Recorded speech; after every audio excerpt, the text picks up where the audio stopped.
Skibbity bop, bibbity bop bop boo. Hello, everybody. Welcome to episode number 14 of the Intrinsic podcast. I am your host here today, Dave Morgan, and I also go by at Spiral Talks, or you can see me at Spiral Theory as well. Been kind of working on a concept. I know I've been saying this for the past couple of weeks, months now, about switching to YouTube. I figure it might be an easier transition. I can get like this going on OBS, and I think I could do the same thing via my phone. I gotta look a little bit more into it. And I'll let y'all know what's going to go on for, I guess, the next week or the weeks after that, or the weeks after those weeks, or the weeks after those weeks after. But yes, once again, welcome to episode number 14. Today's episode is called Inspiration Evolution Theory. Now, this is a random concept topic, an intrinsic topic, if you will. I guess to give like a brief explanation of it, it's like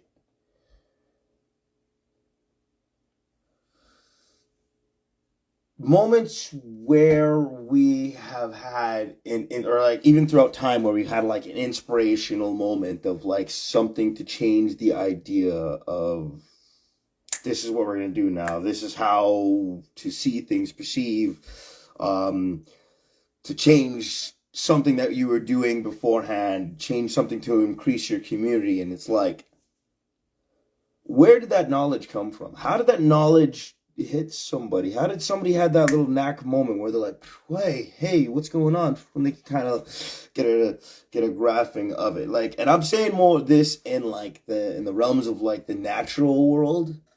I guess in the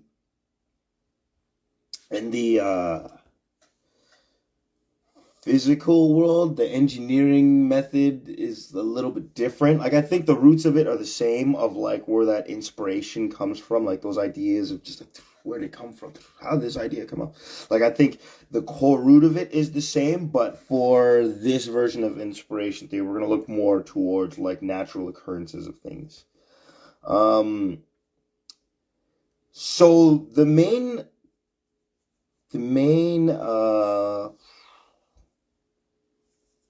let me rephrase it. So there was a larger, or I guess an original idea to this concept that kind of jumped me into this. And so I wrote down in my notebook a few days ago, and I kind of just been kind of like working on theories on this in my head. And I'm just like, farmers using manure. Like, where did the idea come from? Did the land itself speak to them to give them the answers that they needed in order to understand how these things worked? So that's kind of like where I'm looking at it as a basis of this. It's like, how did people know to eat coconuts? How do we know to eat bananas? Like, how did we figure out any of these things were... Hey, thanks for joining. How do we figure out any of these things were what they were, and how exactly they are to be used? Because it's like, when did this, like, so imagine it's like this. The original farmers, they're just tilling land, they're just kind of moving it through. What, like, how did they notice? When did they notice that moment where it's like, oh, you can use the cow poop or manure or whatever, and it'll help our crops grow? Like, I feel like there was something natural, a natural energy that's kind of spun from nature that kind of gives lovely chai, that gives those little elements of growth. Like, where did that idea come from? How was the farmer just casually walking one day, just sitting there tilling the land? Something had to give him the insight. Something had to kind of spread that knowledge, give that insight of, hey, if you use this manure, it's going to help the plants grow a little bit better. Of course, throughout time, once we started to figure out like different methods, there's probably way better methods we have now, because you understand, I've tried growing plants myself in the last year, and I've gotten really used to understanding what nitrogen poisoning is for plants. Understanding nitrogen, you can't use too much manure. I have a rabbit, so I was using the rabbit droppings to kind of make like my own compost manure, so it kind of was like that same system.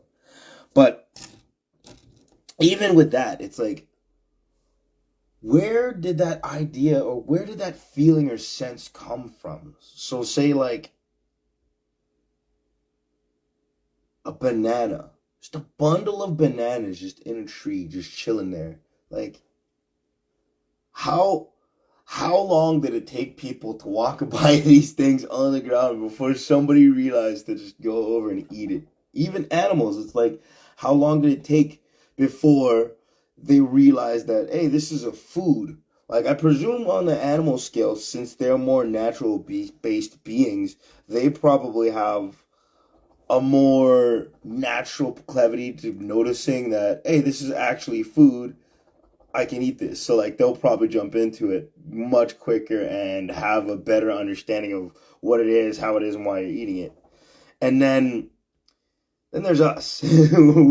we're taking our little bits of time figuring out, okay, wait a second, should I eat this? Is this food? Is this worth eating? Is this the time frame to jump on it? Like, what am I doing? And we've over time, I guess, figured out our isolated, because like I wouldn't doubt that in the beginning phases of understanding things, there's been a lot of dudes who died. A lot of dudes who died trying to figure stuff out. Like there's that one dude who's like, hey, what's going on? Grabs a bad berry. Or we have those red berries that we always see in those forests and woods. Everyone always sees them, but it's like they look like berries. They look like berries, but you eat them and that's it. You just like, you're all sick. Look at this little bunny in the background. Look at this little terror. Hey. Excuse me, miss. Excuse me. Look at this little one here in this little corner. Look at her. Look at this little one. I'm gonna go. Yeah, what's up, miss?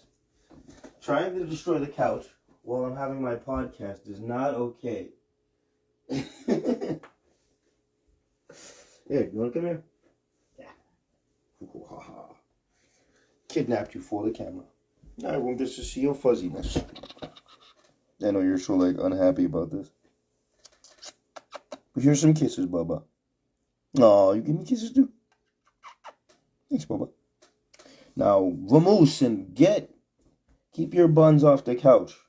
Yes, keep those soft buns off the couch. Keep it together, miss. But yes, so back to the podcast. So that the concept that I was going on, it's there are a few other elements and other, it's because the idea is just about like those random spark inspirational moments where something kind of spurs up out of the blue, where you should have had no idea how, but you knew how. It's like the first person to understand what a waterfall was. It's like they saw it. Like there's something about it. Like if they were on the water, there's something about it to them. They're like, this is dangerous. There's something about this that gives me a feeling, a sense of danger. And it's like they're kind of more identified as like, I don't want to deal with this. This is too crazy. And like working, or like I gotta move the boat, or you kind of have that little sixth sense. There's that force, that energy, that pressure that kind of gives you that little bit of insight to weird things we should have no idea of understanding or comprehending, but it is there. There is a force. And like I guess the concept that I have on this is that I think it's the land, it's the object, like it's not so much to say the objects, but the intelligent energy that exists within the earth itself, within, say, a waterfall, within, say, a banana. There's something in these things that call to us. They give a signal that in some way, shape, or form kind of balances and connects to us, which allow us the ability to understand kind of what they are without knowing what they are beforehand. And like, I think even there's a few other. I'm trying to kind of go on trying to build like a tangent of other concepts of it, because this isn't just the first occurrence of this. Would just be from like the farmer noticing the soil. I guess there another one. Understanding that which mountains there are, like certain mountains are volcanoes, certain areas have like things like that, and like there's like ancient history that's kind of built into a culture or civilization that has kind of grown around them. Like say the Hawaiians, like their ancient culture most likely has knowledge of when volcanic eruptions are going to be. They have like a way or a method of being able to kind of speak with the land to a greater degree, to a higher depth, to perceive what's going on. And I'd even say the most, I guess, modern isn't probably the best word to go about it, but historically speaking, recent history speaking, I would say like the native culture, the Aborigines, or the Aborigine culture, their connection to the planet, as far as I've been able to perceive, like as a culture in terms of any information. It's not like I've really gone too far out and actually like acquired different information from different civilizations, so to speak. But their known history seems to be the most current occurrence of that nature connectivity. There's a lot of intense connected knowledge, like being able to kind of sense beforehand when there's a weather change. Like I'm kind of good at it myself. I would say I do kind of have like a slight cheat code because my sense of smell is very, very strong. So for me, there is a difference in scent in the air before it rains. Like there's a moisture scent. There's just like you can kind of, before clouds form, you can kind of sometimes catch that scent. Like I've had days start off from like, it's gonna rain today. Like you can just kind of smell it in the air. There's that hint, and like I don't know. It's funny too. To me, that scent, it reminds me of the scent of worms. If that gives any inkling, which I presume no one really has smelt worms except for like the handful of people who are like, yeah, I went fishing this one time, or a bunch of times. But I assume they're probably the closest ones to get that get that reference. But yeah, no, like.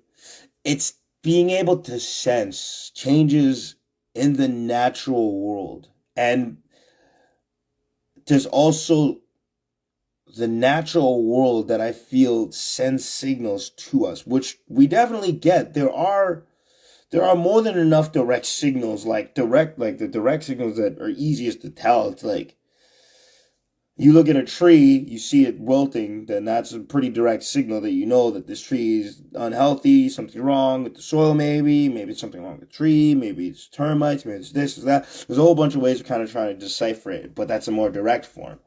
There are strange indirect variations though that like are connected to those objects, to those great beings, and are connected to ourselves. It's like there's a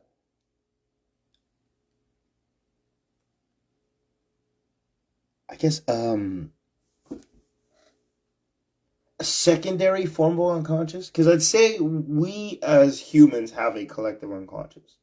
Then I think us as animals have like a secondary unconscious, but then I think we share one with the animals and then the plants as like another level down of like collective unconscious.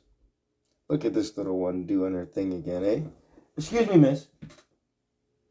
I don't think we want to be doing this again. All right. Yes, you. Yeah, yeah, yeah, yeah, yeah. Get those buns on the. Oh, I'm doing the podcast, miss.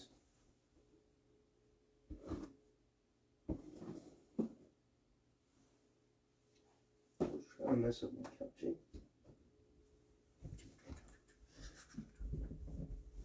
Get the stepping. But yes, where was I? So the idea is that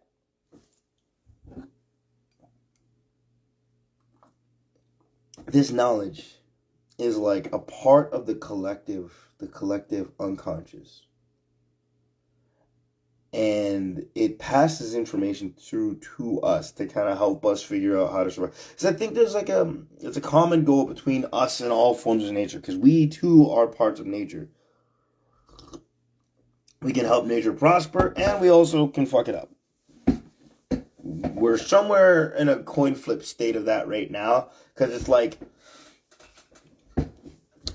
for a good long while we were doing a pretty poor job, but now as technology is kind of like modernized and people have become more ingenuitive with the modern inventions and enhancements we have of this current day and age, there's a lot of people who are making changes and growths to upgrade and update and alter things to make things better. Like, there's a few deserts that I've heard that they've turned them right back into forests. Just full on forestry that's like back deserted land, like land that is desert. They've created I guess like water systems or irrigation systems rather, to kind of like help spread the moisture to kind of like dry, or like to soak up the sand and then like bring it back to soil, as opposed to have it just be this grainy, dry emptiness. But even that in itself too, it's like the inspiration to come up with the irrigation system. It's like, where did they get that from? Is it like someone was in a rainforest and they just saw the natural process of a rainforest's constant like cycling of liquid to keep everything moist, to keep everything lush, to keep the plants growing, to keep like the natural flowing of that energy, of that life, like progressing. And it's like somebody saw that, and then there's that little moment where they're just like, whoa. As I say this for myself, because like I that's how I get inspired for random inventions, random ideas constantly, for like things like that, where it's something I'll see and I'll be like, huh, that's really cool. Boom. And I'm like, okay, wow. And a lot of things in nature have kind of given me those inspirations. You kind of have that moment where it's like, whoa, see something simple, it looks like a simplistic thing, or I'll look at a tree and there's just something about how this tree is, the water's moving off it, and there's something that I notice, and it's like, whoa, hang on a second, how did that, and then my mind just starts running with an idea, starts drawing, I start like pulling something together to try and make it into a design, a build, something that shows that inspiration, that expresses it in some way. Now, as I said, this is a theory, of course, but there is like the main portion that I would say that goes to this theory is that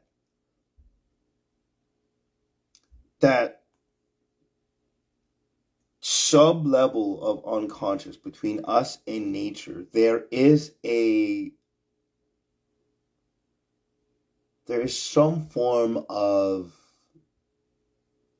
communication, just like how we've been able to identify that plants actually, like using different radiology technology, they've been able to identify that plants react to us, so we react to them too, because we smell a flower, we smell certain things, you freshly cut grass, there's certain things that like inspire things from us. There's something that nature does to us that kind of gives us more energy, gives us more this and that. But I think that there's another level to it where there's an inspiration where the nature will tell us how to heal it, or how we can abundantly use its abilities. Because like even thinking back, it's like what was the first humans to ever figure out anything, right?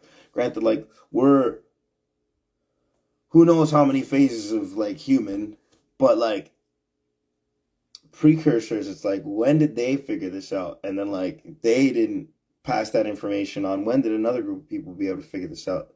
Like I even heard they're doing their during the or I wouldn't really call it excavation, but more the research being done in the Amazon right now. They've discovered a few more pyramids, a few other different things. And there's this thing that I don't remember what it was, the name of it. I had it written down somewhere, but it's something Black Earth. Something Black Earth. And it's like it is a type of soil that has a bacterial culture that in it that like helps create like very abundant and very lush growth. They found it in the Amazon, but they do not know how to replicate it. They're like, we have no idea how to do this. We like what this is. This thing's probably one of the most beautiful things, but we have no idea how to actually recreate this. And it's like, I think at some point we're gonna have that, or maybe even somebody already has. Someone may have had that inspiration moment of like, this is what it is. But I think maybe because this has just gotten out, it's creating that inspiration moment. I think we're gonna be back again to figuring out how to do that. Because that would be with whichever group of people lived in the Amazon at the time. That would be somewhere within their range of technology, their range of knowledge. But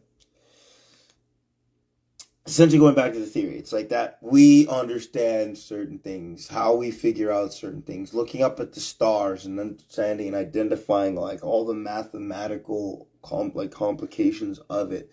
The astronomers, astrologers, everyone who was able to pull in all this information. It's like the stars themselves, which are a part of nature, told them something. There was something there. There's a something that is within it. And I know everyone else probably has a feeling like that too, because like, think about it this way. Imagine going outside. Like the easiest way, it's like go outside and go into a spot of nature and just look around. There's going to be something that calls to you. Some log that just wants you to sit on it. There's going to be something. There's something about that energy. That's what the theory is based off of. Is that secondary level. Oh, not today, miss. That secondary, get out of here. That secondary level. Oh, we're fighting now? Oh, we fighting. But I got you. No kiss? Yeah, that's what I thought. Give me kisses. Give me another kiss. Come on, give me a kiss. Okay, Baba. Okay. But go this way. But that secondary, that subset of knowledge that we acquire, there's something to that. And I think through like paying attention to these things. That's why I always try to bring these up in like these little moments, these things that I talk about, these theories. It's like to bring awareness to these moments, these strange happenings that exist within us and around our world. There is, as we're slowly beginning to understand, or we're better understanding nowadays, rather it would be a better terminology to use, the natural wisdom that exists in the world around us. We're starting to be able to closely or much closer. We're able to delve into these problems in a much more feasible way now than we were in the past during like the dark ages and whatnot, even beyond that. Because it's like at those times people were worrying about famine and all kinds of extra stuff. Like to travel to one spot to the next took like weeks, days, months. Now we can travel in hours. We modernized the ability to move around. We created a better understanding of existence in our world so that we can achieved more goals, we've reduced the distance, and we've created an ease. So now it's like the era and time to like go back and like build knowledge, obtain the wisdom, like reclaim the wisdom that was once lost. I'd even say that there's something within that same concept of inspiration evolution theory where it's like lost the knowledge, lost, I say in quotations, as lost knowledge of like ancient cultures and civilizations. It's like it isn't really lost because it exists within us, within certain people, granted, and maybe just even certain bodies, because like with with the reincarnation concept, it's that people may remember. So people who reincarnate or in their next incarnation cycle may remember, or they may be the person who came up with the thing. So like for them, they're like, no, this is how it works. This just makes so much sense. Like even for myself, like I would say there's quite a few things that like I haven't had the knowledge on paper, but I knew. I just knew something about this thing. And then people like I would say smarter people than or I guess more diligent people than I would say research into the specific thing and be like, oh no, that this is how it is. And like for me, I'm just like, I don't know how, I don't know why I knew, but I did know. And like there's a lot of people who have moments and things in like situations like those. There is an underset level of knowledge, that inspiration realm, which is like within the realm of the collective unconscious, but as we evolve, so too does that. I feel that like that's kind of how the system of it has been, because it started off with like manure, like just like that. The land was like, hey, these cows keep pooping, and this is pretty good over here. That farmer just happened to be there one day to notice, like, yo, why is the grass growing on that side? And he's like, hey, this is something about this. That kind of gave him a bit of a boost, and like, boom, okay, so let's start using manure, boom. And then from there, we evolved that concept, which was, okay, you use manure. Now we have like whole systems of composting and redoing, or like, there's so much more growth, there's so much more knowledge. Eventually we're going to get to that. I'm trying to still remember. It's something Black Earth. If we can get back to that, I think that's like the perfect, like, that is the, or I guess that would bring us back, and then we can still keep evolving from there, because there's no, the concept I've always understood as evolution is there's no such thing as an end. It's an expansion outwards infinitely. So I think like concepts, knowledge, theories, everything still kind of applies by those same rules. Yeah. But in this general case, it's like I feel that where we are as a species right now, this is that state of growth where our inspirations are starting to grow a lot more as we've evolved to this point in time. So it's like things we're being inspired for. Granted, a lot, I guess there isn't really such a thing as useless. There wouldn't be really any real realm of anything that is useless. But it would be that there are certain things inspired that do more good than others. I think that would be more the way of speaking it into concept. But as we where we currently are is a very beautiful place. I've enjoyed everything that we've seen. And I'm enjoying, and I'm looking forward to the amount of changes and the amount of growth we're going to have in our world. And I'm looking forward to the amount of things I can do for this world in the time frame that I'll be here. And it's like there's gonna be an outward infinite increase in our ability to constantly grow. Where we are right now is a wonderful place of seeing how we have grown in terms of technologically, but now we're starting to be able to pull back some of our more ancient knowledge, which is listening to the planet more. And that's why I'm trying to bring in a little bit of insight into pay attention to the trees. Listen to the soil, listen to the blades of grass, listen to the wind as it makes and shakes a tree. There's a message in there somewhere. There's something in it that's telling you something. If you only take the time to listen, I think you'll be able to hear a lot about not just yourself, but also the planet. Food for thought. All right, everybody.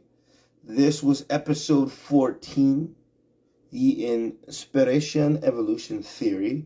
Thank you once again for joining in. Thanks everyone who stopped in. Again, next week, I will see what's going on. I'm still kind of on that jump to YouTube kind of plan, but we'll see where we go from there in terms of the stream.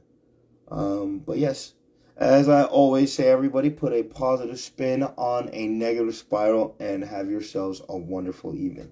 Take care.